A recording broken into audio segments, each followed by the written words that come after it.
This is an urgent appeal from the Disasters Emergency Committee. Hundreds of thousands of people have fled their homes to escape conflict in Ukraine, leaving jobs, belongings and loved ones behind. They need shelter, food and water. You can help. To donate online, search DEC or text radio to 70150 to give £10. Thank you. Streaming 24/7, this is Brum Radio. Thank you for downloading this Brum Radio podcast.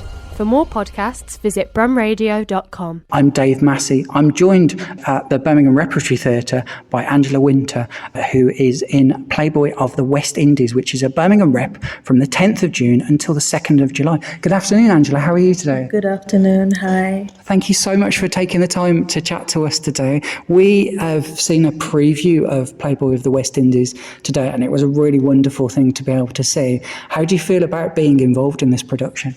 Well, me personally, it's like me going home, going back to where Yes. I come from.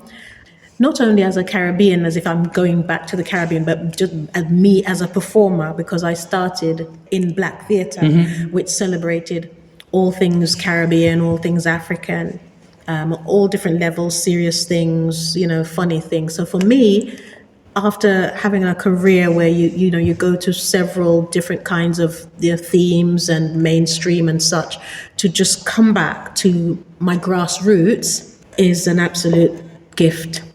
And the songs that we heard had got a slightly gospel element to them as well. Do you think the audience will have that feeling that they've heard gospel-connected music when they're coming into the theatre? I think if you're listening for that, you will hear that. That's what I heard. Yeah, if you're listening for that, you will hear that. I think it is, like now they call it soca, but Yes. in the olden times it was calypso. Yes. And in the play, we say we don't, because it's a Trinidadian play written by Mustafa Matura. So it's not calypso, it's calypso. So it's a calypsonian musical comedy drama.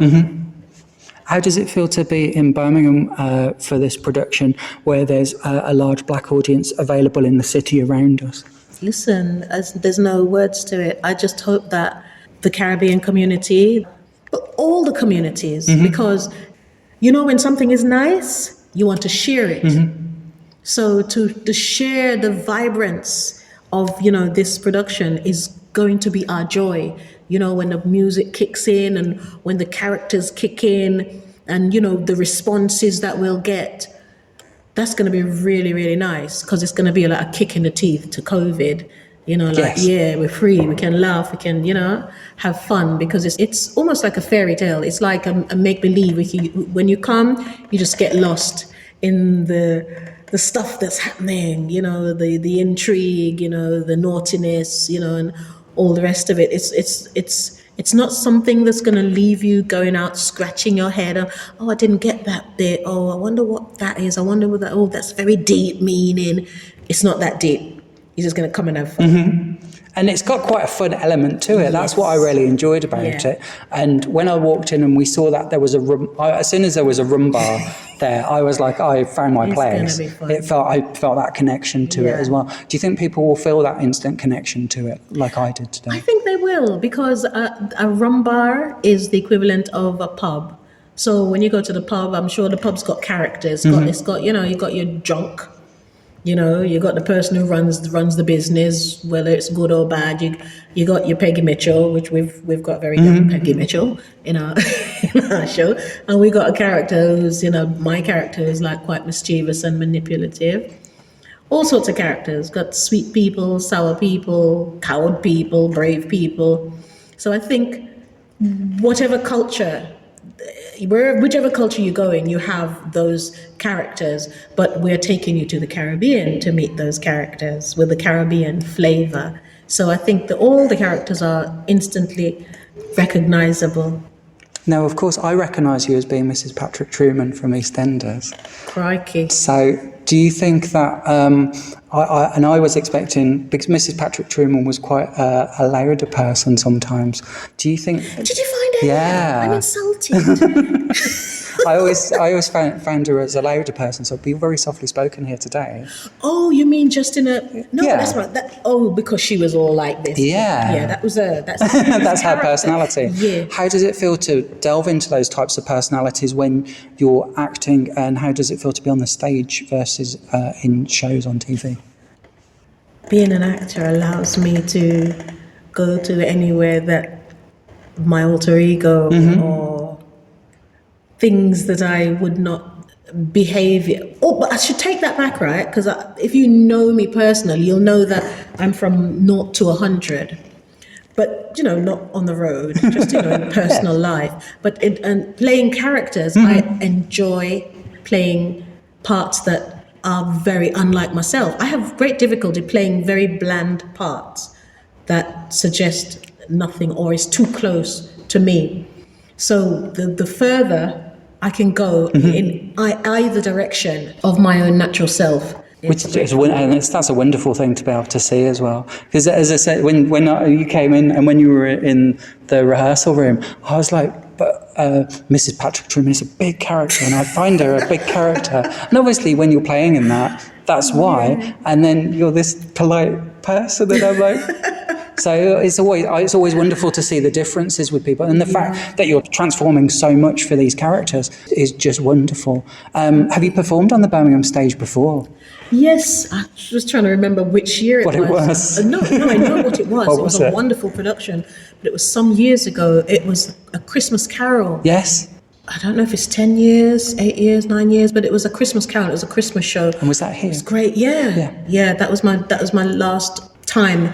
The first and last time here. This is my second time working here, but because I've done Doctors a few times. When we're out in Birmingham, we recognise people from Doctors walking around a lot. Yeah. And then I start to wonder whether I recognise people from the TV or not, whether that I actually know them. And it creates that kind of... community. It's really interesting, particularly at the theatre, because when we're at press nights, you often see people from Doctors who've been invited along to come and see the show. Do you think that some of the cast from Doctors might come and see you in this? I hope so. I haven't told Dex yet who I played his mother, but I intend to. When you're going into rehearsals, you just rehearsal. I don't talk to anyone. I just go to rehearsal, do my lines, and as things start, some people do sort of bookkeeping differently. Yes. They're very, they promote, but I can't.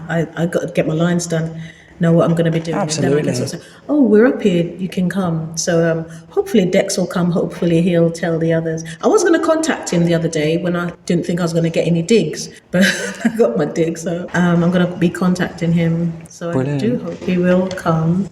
And some of the other lovely people at Doctors, because they're nice people up there. Yes, they're always Nice. really friendly as well, always so Doctors is friendly. a good place. Angela, we can see this production at Birmingham Repertory Theatre from the 10th of June until the 2nd of July. It's Playboy, the West Indies. Check out the details at birmingham-rep.co.uk. Thank you so much for taking the time to chat to us about this today as well. This is Brum Radio. Brum Radio. I'm Dave Massey. I am joined by Durone Stokes, who is playing Ken in the Playboy of the West Indies, which is at Birmingham Rep from the 10th of June until the 2nd of July. I keep looking at these dates to make sure I'm saying them correctly. It's a brand new... Well, this is the thing. It's brand new, but 100 years old at the same time. You know what? Yeah. Well, that's a weird position to be in. Yeah. So the original script of it was done in, I believe, in the 80s. Yes. Yeah, a long time ago. But the writer, Mustafa, he always had a dream of making it into a musical. Yes. And so, so now this is the sort of fruition of that dream, if that's the right word, maybe, Yes. Yeah, that's the sort of, the dream has come true now. And Nick, the director, he also got Clement and Dominique to create this beautiful score and beautiful music to add to the text already, and a lot of the lyrics of the songs are from the original text, and they've just lifted it and made it musical, and so it's new in that sense. What can you tell us about your character within this production? Brilliant. So I play this character called Ken, And he arrives at the village mysteriously, you know, and the village is a small village where everybody knows everybody and, you know, this is the way we do things. But he arrives and no one knows anything about him, but he's got this crazy story that he's telling about where he's come from. And it just turns this village into a place of mayhem, you know? Fantastic. Yeah. Brilliant. And when did you first see this project and know it was happening and say to yourself, I'm going to be in that project? It was the beginning of February, and I got the breakdown for it. And I, you know, my first audition was around the beginning of February. And at first I was excited about it, of course, because I'm like, this is my heritage, West Indian, you know. But then, you know, I got to see the material, I got to hear some of the songs, and it was just like, this would be a dream to get into, you know. But, you know, I didn't say to myself, oh, you know, I got this, you know. I just tried to prepare as much as I could. And thankfully they gave me the role, you know. Hearing a demonstration of the production a little while ago today put huge smiles on our faces straight away. Was that what it did for yourself when you started to hear the songs and the words and the context of it? Absolutely.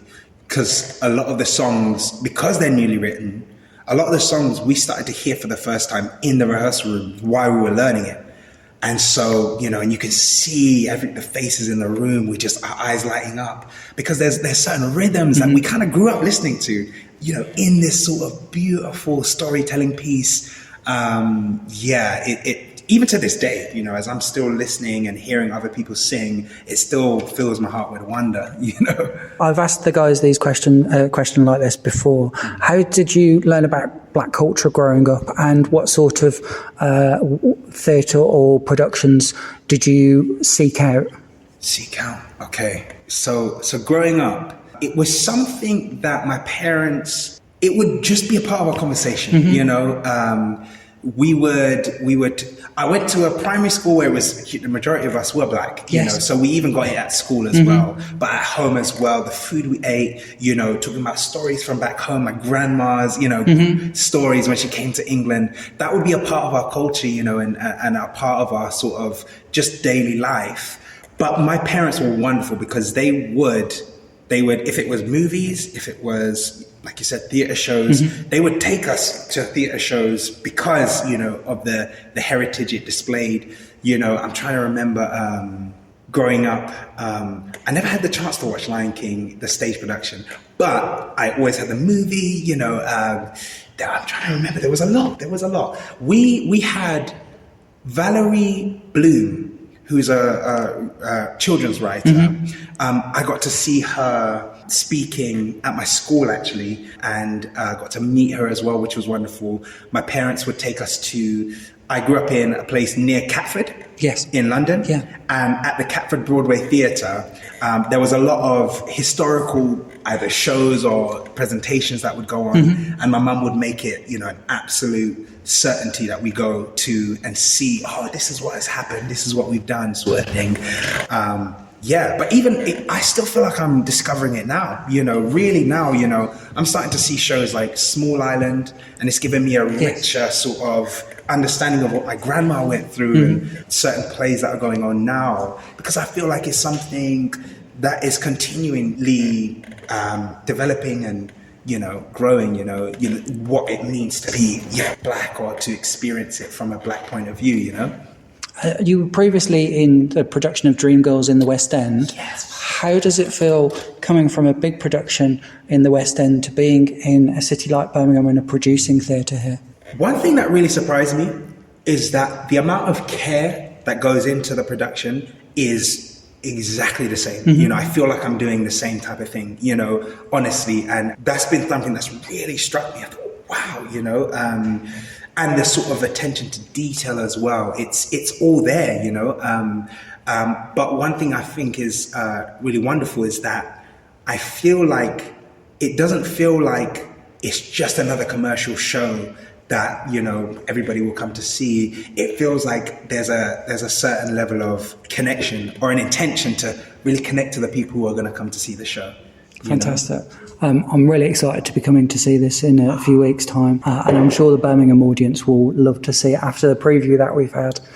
What a fantastic thing to be able to come and see as well. Thank you so much for taking the time to chat to us today about this. My pleasure, my absolute pleasure. We can see this production of Playboys of the West Indies at Birmingham Repertory Theatre from the 10th of June until the 2nd of July. Check out birmingham-rep.co.uk and click on the What's On section there as well. Thank you for listening to this Brum Radio podcast.